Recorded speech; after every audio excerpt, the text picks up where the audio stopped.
Mga anak, yung hawak mong gadget na yan, hindi mo lang alam kung anong hirap ang dinanas ng iyong magulang, ng iyong kapatid, para lang maibili ang hawak mong gadget na yan.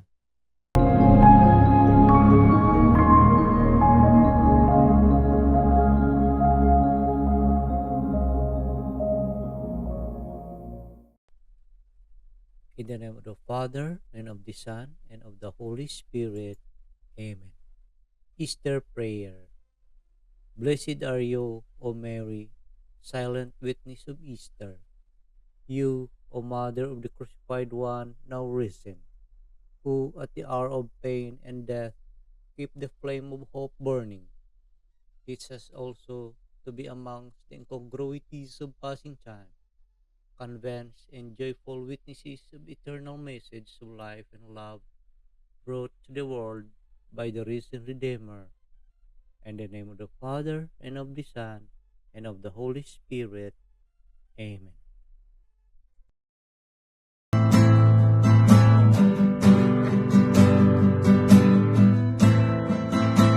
Sing hallelujah to the Lord, and sing hallelujah to the Lord, and sing hallelujah, sing hallelujah, sing hallelujah to the Lord. And sing hallelujah to the Lord. And sing hallelujah to the Lord. And sing hallelujah, sing hallelujah, sing hallelujah to the Lord.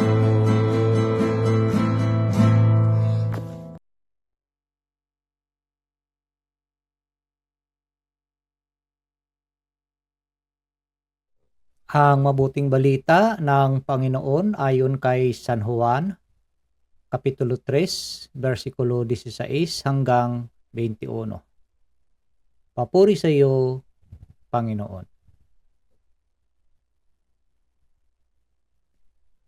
Gayon na lamang ang pag-ibig ng Diyos sa sanlibutan, kaya ibinigay niya ang kaniyang bugtong na anak upang ang sumampalataya sa kanya ay hindi mapapahamak, kundi magkaroon ng buhay na walang hanggan. Sapagkat sinugo ng Diyos ang kanyang anak, hindi upang hatulang maparusahan ang sanlibutan, kundi upang iligtas ito sa pamamagitan niya. Hindi hinahatulang maparusahan ang nanampalataya sa bugtong na anak ng Diyos, ngunit hinahatulan ng parusahan ang hindi nanampalataya sa Kanya.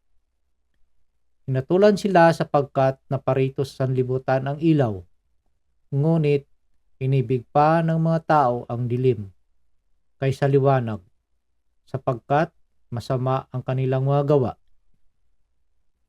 Ang gumagawa ng masama ay ayaw sa ilaw at hindi lumalapit dito upang hindi mahayag ang kanyang mga gawa. Ngunit ang namumuhay sa katotohanan ay lumalapit sa ilaw. Sa gayon, nahahayag na ang kanyang mga ginagawa'y pagsunod sa Diyos. Ang mabuting balita ng Panginoon. Pinupuri ka namin, Panginoong Hesus Kristo. God so loved the world that He gave His only begotten Son, so that everyone who believes in Him might not perish, but might have eternal life. So, isang mapagpalang Miyerkules po sa ating lahat, mga kapatid. Una-una po sa lahat, ako po ay nagpapasalamat sa ating pong may kapal sa pagkakataong ito na pinagkaloob niyo po sa atin upang tayo po ay makapagbahagi ng kanyang mabuting balita. So, kamusta po mga kapatid? Kamusta po ang araw natin? Kamusta po ang ating Wednesday? Sa lahat ng may mga devotion sa or novena sa ating mahal na ina ng laging saklolo ay sana naway nagawa natin po ito. At ako po'y nagpapasalamat sa lahat natin ng mga masugid na mga taga-subaybay, sa lahat ng mga tumatangkilik sa ating munting channel na ito, sa ating munting gawain na ito. Marami pong salamat sa inyo at sa lahat ng mga subscribers natin. No? Marami pong salamat sa inyo. So sa araw na ito ay pagninilayan po natin ang Ebanghelyo mula kay San Juan, chapter 3 verse 16 to 21. But ang chapter 3 verse 16 ay ito po yung pinakaboborito na Bible verse ng karamihan. No? Marami ang kadalasang maririnig natin ito sa ating mga kapatid.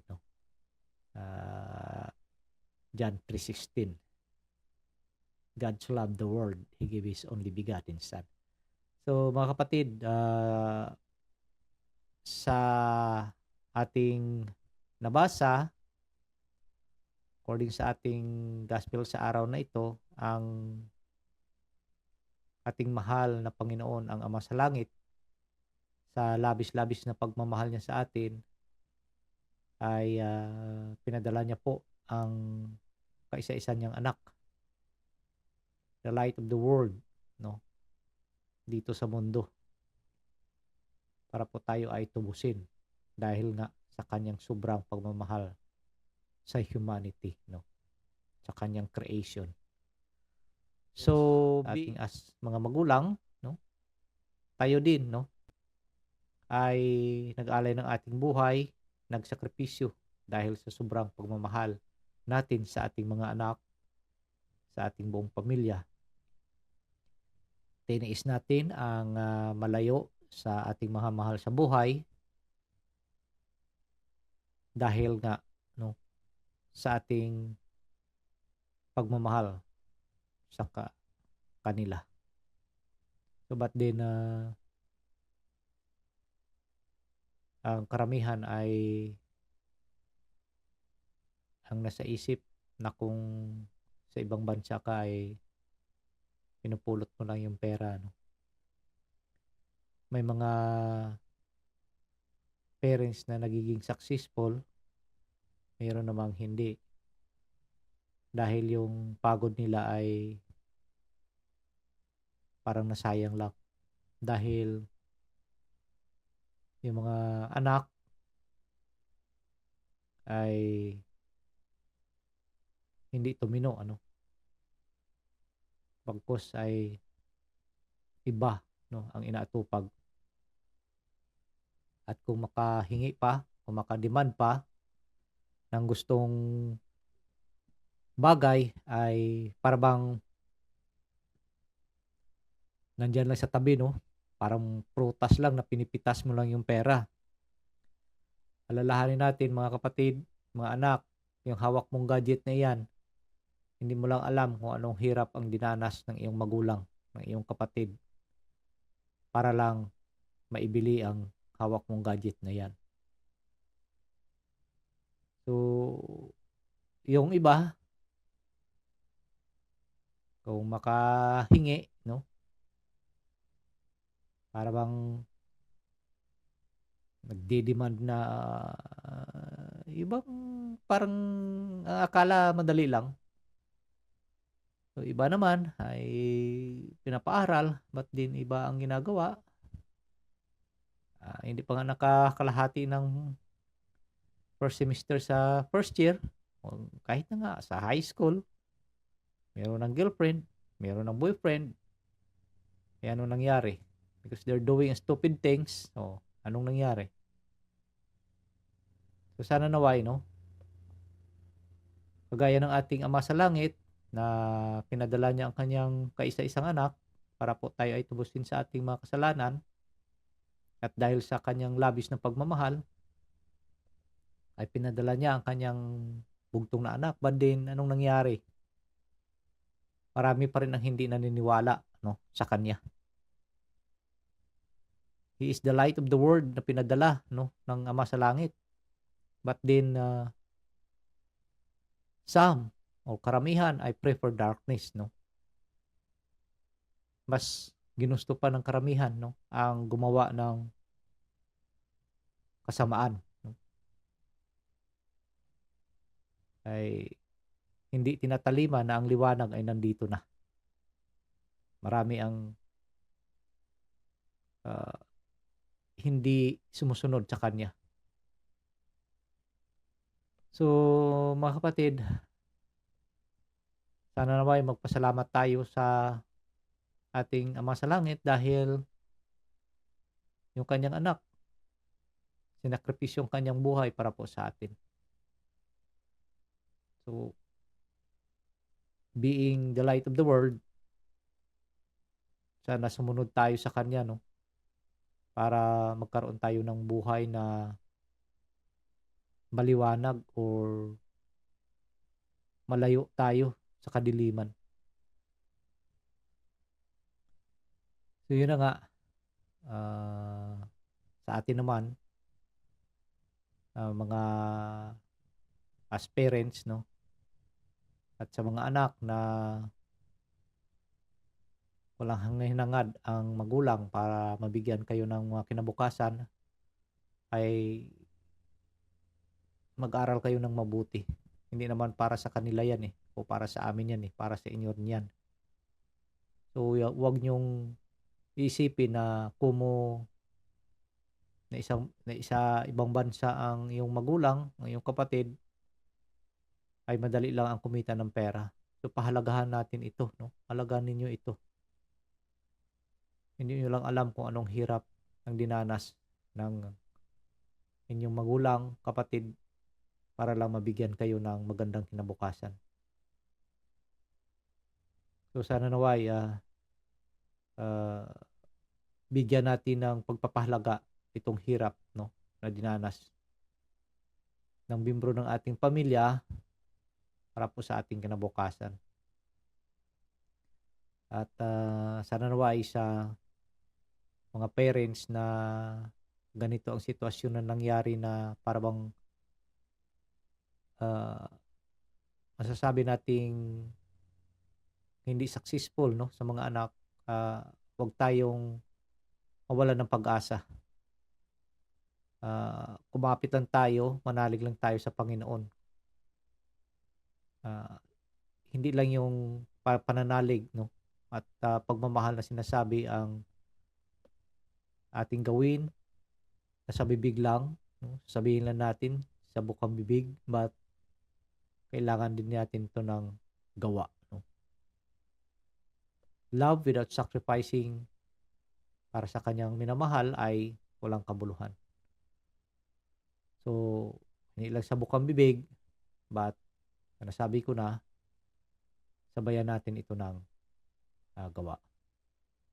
So, ang ilaw ay nandito na sa sanlibutan, dumating siya para po tayo ay sumunod sa kanya upang magkaroon tayo ng buhay na walang hanggan.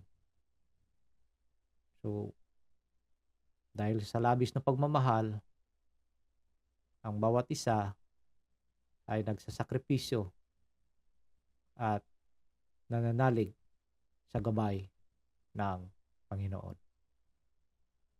So, yun lang po mga kapatid. Marami pong salamat. At sana naway ang Panginoon, ang Banal na Espiritu ay gagabayan po tayo. Ilayo po tayo sa anumang kapahamakan, lalo-lalo na ang buong membro ng ating pamilya. At huwag lang po nating kalimutan na kumapit lang po sa patalim ang salita ng ating Panginoong Jesucristo. Sumunod po tayo sa liwanag ng sanlibutan na walang iba kuning ating Panginoong Jesucristo. Marami pong salamat at God bless po everyone. Manalangin po tayo sa ngalan ng Ama, ng Anak, ng Diyos Espiritu Santo. Amen. Spirit of wisdom and understanding, enlighten our minds to perceive the mysteries of the universe in relation to eternity. Spirit of right judgment and courage, guide us and make us firm in our baptismal decision to follow Jesus' way of love. Spirit of knowledge and reverence, help us to see the lasting value of justice and mercy in our everyday dealings with one another. May we respect life as we work to solve problems of family and nation, economy and ecology. Spirit of God, spark our faith, hope, and love into new action each day. Fill our lives with wonder and awe by your presence, which penetrates all creation. Amen.